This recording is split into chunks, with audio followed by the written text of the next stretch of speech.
नेकियां मिलती हैं।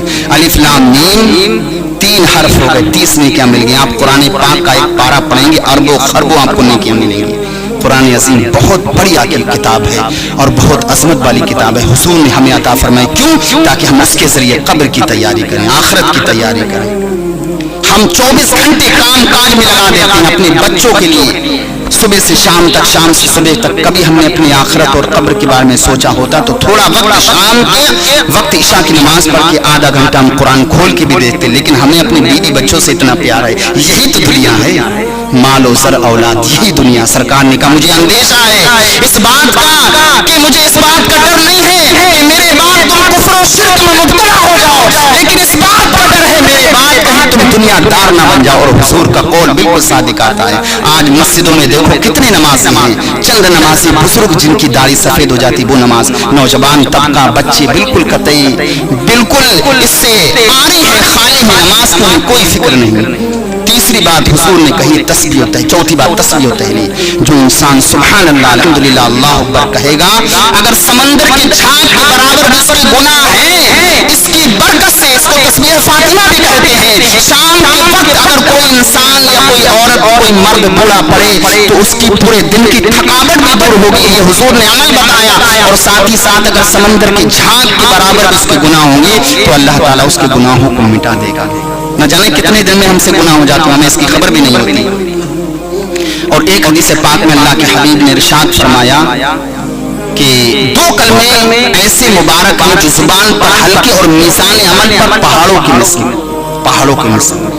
तो हुजूर ने इरशाद फरमाया, साहब ने पूछा रसूल अल्लाह वो कौन से कलमे हैं? सरकार ने फरमाया वो 2 कलमे हैं, सुबहानल्लाह व बिहम्दिही सुबहानल्लाहिल अज़ीम। ये 2 कलमे बुखारी की सबसे आखिरी हदीस है। ये बुखारी जो सबसे मोतबर मुस्तनद किताब है, कुरान पाक के बाद उसका नंबर आता है, सही हदीस है, उसके अंदर सही रिवायतें हैं। और वो ऐसी बुखारी और मुस्लिम की किताबें हैं कि इमाम बुखारी ने उसको जब लिखा था तो ऐसी नहीं लिखे थे जिस तरह से हमने वज़ू बनाया कुरान शरीफ पढ़ लिया, ऐसे नहीं, बल्कि हर हदीस के लिए आप गुस्ल किया करते थे, अच्छा लिबास पहन के, खुशबू बदन में लगा के उस वक्त वो मस्जिद नबवी के अंदर हदीस पाक लिखते थे।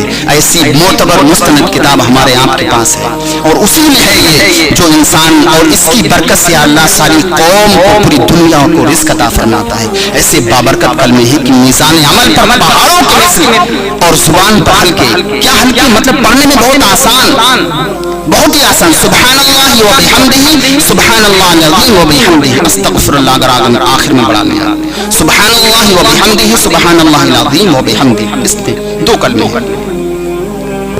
और चौथी बात क्या कही कि जो इन 4 बातों से बच के रहेगा तो अल्लाह ताला उसे अज़ाब कब्र से महफूज रखा। 4 बातें आपको बता दी जो करने के लिए बताया, और 4 बातें वो जिससे बचना है। अव्वल झूठ से बचना है। बात पर लोग झूठ बोलते, कहते कारोबार में यार झूठ नहीं, अगर बोलेंगे तो कारोबार नहीं चलेगा। नहीं भाई, झूठ बोलेंगे कारोबार नहीं चलेगा, ये आपने कहां से फलसफा सीख लिया? झूठ कुरान मना करता है, लानतुल्लाहि अलल काज़िमीन, झूठों पर अल्लाह की लानत है। आप कहते हैं झूठ नहीं बोलेंगे तो कारोबार नहीं चलेगा, ऐसा कुछ नहीं। सच का पहलू अपना के देखें, कारोबार भी चलेगा, अल्लाह की रहमत भी नासिल होगी, अल्लाह की रहमत भी नासिल होगी। झूठ बोल करके कारोबार करना, किसी को धोखा देना, तो ये अपने आप को आप धोखा दे रहे हैं। उसको क्या धोखा दे रहे हैं? वो थोड़ी देर के लिए धोखा खा जाएगा, लेकिन आखिरत में आपकी सख्त गिरफ्त होगी। नंबर 2 चुगलखोरी, इससे भी बच के रहिए। किसी के बारे में चुगलखोरी मत करिए, किसी की बुराई मसम्मत मत बयान करिए, चौराहे पे खड़े होके उसके परिवार की बुराई मत करिए, इससे बच के रहिए। गीबत ये अज़ाब कब्र का सबब है, अल्लाह अकबर, दहशत वहशत का सबब है। दहशत, मैं आपको मिसाल देता हूँ, जैसे अचानक रात की तन्हाई में बारिश होने लगे, बिजली कड़कने लगे और आप कहीं सफर में तन्हाई में रुक जाएं, तो उस वक्त आपको कैसा महसूस होगा?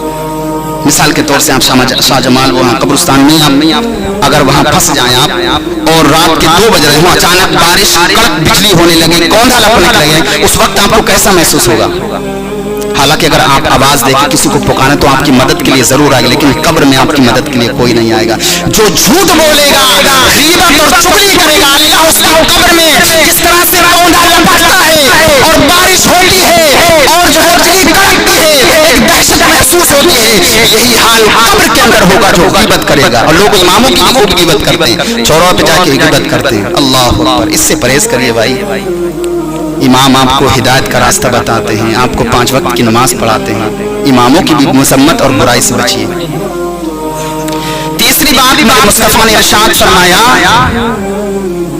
कि गीबत, चुगली और खयानत से बच के रहो। और चौथी बात कही, खड़े होकर पेशाब करने से बचो।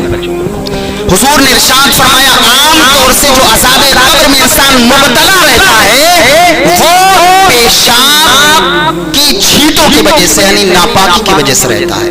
बाकायदा तौर पर एक किताब है अरबी में जो मसाइल में पढ़ाई जाती है, नाम ज़हन से उतर रहा है, उसमें है कि आम तौर से जो अज़ाब कब्र में इंसान मुब्तला रहता है वो पेशाब की छींटों की वजह से रहता है।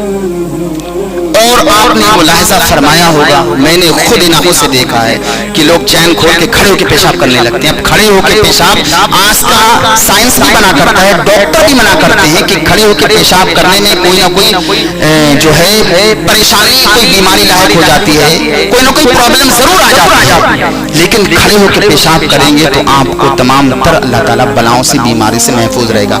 अच्छा, खड़े होकर पेशाब करने से जरूर छींटें आती हैं, जाहिर सी बात है, छींटे छींटे कुछ ना कुछ आपके बदन पर जरूर आएंगी, तो इससे बच के रहिए। एक हदीस पाक के अंदर आपको इससे पता लगेगा कि कितना बड़ा अजाब है। अल्लाह के हबीब सरवरे कायनात सल्लल्लाहु अलैहि वसल्लम तशरीफ ले जा रहे थे, सहाबा भी साथ में थे, तो 2 कब्रों के पास से हुजूर गुजरे तो देखते हैं अल्लाह के हबीब ने इरशाद फरमाया, सहाबा भी साथ में हैं, हुजूर भी हैं, तो हुजूर ने फौरन सहाबा को कहा, ठहर जाओ, इन दोनों कब्रों पर अजाब, शदीद तरीन अजाब हो रहा है। अल्लाह अकबर। तो फिर हुजूर ने कहा, ये दरख्त सामने है, इसकी शाख तोड़ के लाओ। तो सहाबी शाख तोड़ने गए, टहनी, और वो टहनी लाकर के हुजूर की बारगाह में दी। फिर हुजूर ने उसके 2 टुकड़े किए और एक एक टुकड़ा दोनों कब्रों पर रख दिया। जब रख दिया, सहाबा ने पूछा, या रसूल अल्लाह, ये अमल आपने क्यों किया? सुभान अल्लाह, पूछते रहना चाहिए लोगों को, ये ऐसा क्यों किया? हदीस पाक में कभी आखिरत के बारे में सवाल करना चाहिए। जैसे एक साहबी रसूल हुजूर की बारगाह में, या रसूल अल्लाह, क़यामत कब कायम होगी? अल्लाह अकबर। एक साहबी रसूल और कहने लगे, या रसूल अल्लाह, कोई क़यामत यानी आखिरत में अज़ाब कब्र से और जहन्नम की ईंधन से बचे रहें, कोई अमल बताइए।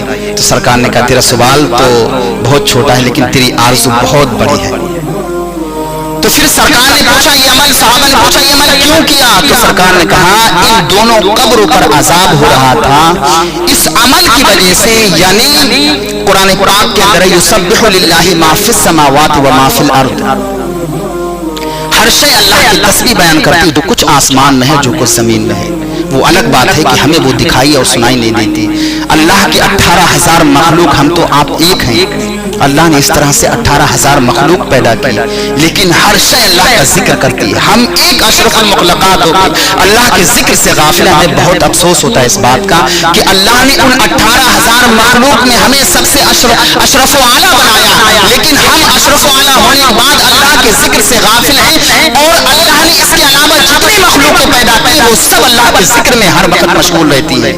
एक परिंदा हजरत जुनैद बगदादी की बारगाह में बतौर हदियतन एक शख्स ने दिया कि हुजूर इस परिंदे को अपने पास रखें, बड़ा उम्दा, बड़ा खूबसूरत है, आपने अपने पास रख दिया। वो कई दिन तक परिंदा जेल में रहा, पिंजरे में रहा, और उसके बाद वो एक दिन जुनैद बगदादी से कहता है, जुनैद बगदादी, मैं काफी अरसे तक अपनी जुबान को रोके रहा, बंद रखा, लेकिन मैं देखता हूँ कि तुम अपने यारों से मिलते हो, दोस्तों से मिलते हो, दावतों में जाते हो, लुत्फ उठाते हो जिंदगी का, मुझे कैद बंद में रख दिया। तो ये कैफियत देख के जुबान अल्लाह ने उसको कुव्वत गोयाई अता फरमाई। उसके बाद वो परिंदा निकला और निकलते निकलते उसने कहा कि परिंदा सयाद के शिकार में उस वक्त तक नहीं फंसता जब तक वे अल्लाह का जिक्र करता है, और जिस दिन अल्लाह के जिक्र से गाफिल हो जाता है उस दिन वो परिंदा या जानवर शिकारी के शिकार में फंस जाता है। ऐ जुनैद बगदादी, मैंने इतनी मशक्कतें उठाई, इतनी परेशानी उठाई, उस पिंजरे के अंदर अपने दोस्तों से, अपने अहबाबों से मिलने से दूर रहा, मैं सिर्फ एक दिन मैं अल्लाह के जिक्र से गाफिल रहा था। अल्लाह अकबर। तो मुझे जो है पिंजरे की कैद बंद में कर दिया गया, मैंने मशक्कतें उठाई, उन लोगों का हाल क्या होगा जो रात और दिन अल्लाह की याद से गाफिल रहते हैं। अल्लाह अकबर। हमारी आपकी जिंदगी हम अपने आप में झांक के देखें, हम अल्लाह का जिक्र कितना करते हैं, कितनी तस्बीह और तहलील पढ़ते हैं। हमें और आपको आइए हम अल्लाह का जिक्र करें और तस्बीह और तहलील पढ़ें। तो हुजूर ने जब ये अमल किया تو سرکار نے کہا کہ ان دونوں قبروں پر عذاب ہو رہا ہے، بات وہیں پر آ گئی۔ تو سرکار نے کہا کوئی بڑی وجہ نہیں ہے عذاب ہونے کی۔ تو پھر پوچھا یا رسول اللہ پھر کیا بات ہے؟ تو کہا ایک پیشاب کی چھینٹوں سے نہیں بچتا تھا اور دوسرا غیبت کیا کرتا تھا، چغلی کیا کرتا تھا۔ پھر صحابہ نے حضور سے جب یہ بات سنی تو اس کی تصدیق کرنے کے لیے اس قبر کے جس کی قبر تھی اس کے مکان پر گئے اور پوچھا تو بتایا کہ ہاں میرا بندہ میرے گھر میں جو جس کا بھی انتقال ہو چکا تھا، کہا وہ بکریاں چراتے تھے اور بکری کے پیشاب سے نہیں بچتے تھے۔ اللہ اکبر۔ اور ایک شخص کے بارے میں پوچھا گیا تو بتایا کہ ہاں یہ شخص چغلی کیا کرتا تھا۔ تو عذاب قبر میں انسان مبتلے کی اکثر صورت جو ہوتی ہے وہ پیشاب کی چھینٹیں ہوتی ہیں، انسان کو پانی لے۔ آج کل تو الحمدللہ بڑی آرام فراہم ہے کہ ہر جگہ ٹنکیوں میں پانی وہاں موجود رہتا ہے، لیکن پھر بھی لوگ گلی کوچے یا ایسے ہی کر لیتے ہیں، پانی نہیں لے آتے ہیں۔ بلکہ پانی کا اہتمام کرنا چاہیے، ہمیشہ پاک رہنا چاہیے۔ اللہ نہ جانے کب کس کی موت ہو جائے۔ آپ دیکھتے ہیں یہ سورج کا نکلنا اور چھپنا اس بات کا اشارہ کرتا ہے کہ میاں زندگی 4 دن کی، جس طرح سے یہ سورج چھپتا اور نکلتا ہے اسی طرح سے ہماری آپ کی زندگی ہے۔ تو جس طرح سے اللہ نے ہمیں سب سے اشرف بنایا، ہمیں بھی چاہیے اللہ کا ہم ذکر کے نماز کی پابندی کریں۔ پرندہ جو ہے اللہ کے 18,000 مخلوق کبھی بھی غافل نہیں رہتی۔ ایک مینڈک کے بارے میں آتا ہے کہ وہ اللہ کا ذکر کر رہا تھا، اللہ اللہ کر رہا تھا۔ تو حضرت داؤد علیہ السلام نے اس سے پوچھا اے مینڈک تو کب سے اس دنیا میں، کب سے اللہ کا ذکر کر رہا ہے؟ تو کہا کہ ہم 70 سال سے اللہ کا ذکر کر رہے ہیں اور 1 منٹ کے لیے بھی میں اللہ کے ذکر سے غافل نہیں ہوتا۔ ایک اور بزرگ ہیں جن کو ایک اللہ کے ولی نے ستو پیتے ہوئے دیکھا تو بڑی حیرت ہوئی کہ آپ ستو پی رہے ہیں، روٹی نہیں کھاتے؟ تو کہا مجھے 40 سالیں ہو چکے میں نے کبھی روٹی نہیں کھائی۔ کیوں کہ روٹی کھائیں گے تو چبائیں گے، اس میں وقت لگے گا۔ روٹی اور ستو کے درمیان تقریباً 70 مرتبہ تسبیح کا فرق ہے۔ تو ہم نے 40 سال سے روٹی نہیں کھائی۔ کیوں کہ اگر ہم روٹی کھائیں گے تو اس میں وقت میرا چلا جائے گا، ستو پی کے تھوڑا سا پیٹ میں چلا گیا، کچھ توانائی آئی اور میں اللہ کا ذکر میں مشغول ہو جاتا ہوں۔ یہ بزرگوں کی کیفیت تھی، ہماری آپ کی کیفیت تھی کہ ہم سے 5 وقت کی نماز نہیں پڑھی جاتی۔ اللہ ہمیں اور آپ کو چاہیے کہ 5 وقت کی نماز پڑھیں۔ کل قیامت کے دن حدیث پاک میں بعض لوگ ایسے آئیں گے جن کے اعمال تہامہ پہاڑوں کے برابر ہوں گے، اتنی نیکی ہوں گی پہاڑوں کے برابر ہوں گی۔ اللہ اکبر۔ لیکن وہ جہنم کی اور کتا جیسے مرا ہوا گھسیٹا جاتا ہے اس طرح سے گھسیٹ کے جہنم کی طرف لے جائے جائیں گے۔ صحابہ نے پوچھا یا رسول اللہ کیا وہ نمازی نہیں ہوں گے، نماز نہیں پڑھتے ہوں گے؟ سرکار نے کہا وہ نمازی ہوں گے، رات کا 1 پہر نماز میں پڑھنے والے ہوں گے، لیکن پھر سبب کیوں ہوا عذاب کا؟ کہا یا رسول اللہ صلی اللہ علیہ وسلم نے ارشاد فرمایا وہ دنیا کے دل دادا ہوں گے، اپنا سب کچھ دنیا کی نماز تو پڑھیں گے لیکن خیال اور تصور ان کا خیال بیوی بچوں میں لگا ہوگا، کام کاج میں لگا ہوگا، مسجد میں ضرور آئیں گے، نمازیں ضرور پڑھیں گے لیکن ان کا دل دماغ کاروبار میں لگا ہوگا۔ آج ہم دیکھ رہے ہیں دنیا کے اندر نماز تو لوگ پڑھتے ہی نہیں، یہ تو ان کا حال ہے جو 5 وقت نمازی تھے لیکن دنیا کے دل دادا تھے۔ ہم تو پوری دنیا کو ہی اوڑا بیچنا سمجھ بیٹھے ہیں، تو ہمارا کیا حال ہوگا؟ اللہ رب العزت کی بارگاہ میں دعا ہے اللہ تعالیٰ اپنے حبیب کے تصدق سے پنجگانہ ہم سبوں کو نماز پڑھنے کی توفیق اور رفیق مرحمت فرمائے، اور اللہ اپنے حبیب کا محبت اور اپنے ذکر کی توفیق عطا فرمائے۔ آمین ثم آمین۔ وما علینا الا البلاغ۔ السلام علیکم ورحمۃ اللہ۔